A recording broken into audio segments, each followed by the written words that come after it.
Hello, my people. I bring this news for my mother-in-law and wife from America. Now, wow, I say I still bring this news come for now. Mother-in-law and wife that they fight for front seat. This one shook me. Oh, this one shock me. It shortalized me.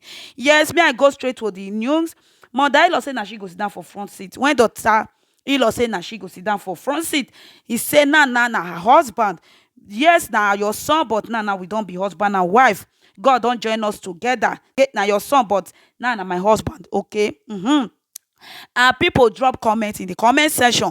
I say, may we talk about it. May we drive to all those country people side, not Africa continent too. May we drive to America, Canada. May we drive to their country too. One person drop comment. He said that mother is a no be me talk am. I withdraw that word. Shame. Idiot.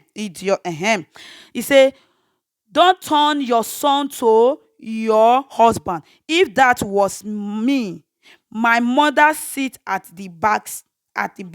It is just make no sense. She is my mother, not my wife. Wow. That one say na a mother and no be a wife. May we drive to Africa continent. One say is a lie. My mother first. Oh. He say if she no born and train me, where she foresee me marry husband call husband.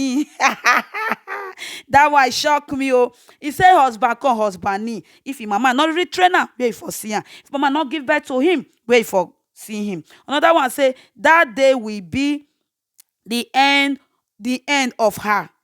He say na that day go be the end of her if na him. Now wow. One say if your wife is a bitch, then you are a no be me talk. I'll put the comment. No be me, because me I no want pronounce all those hard because those one e big. One say one day you will be a mother-in-law. Soon.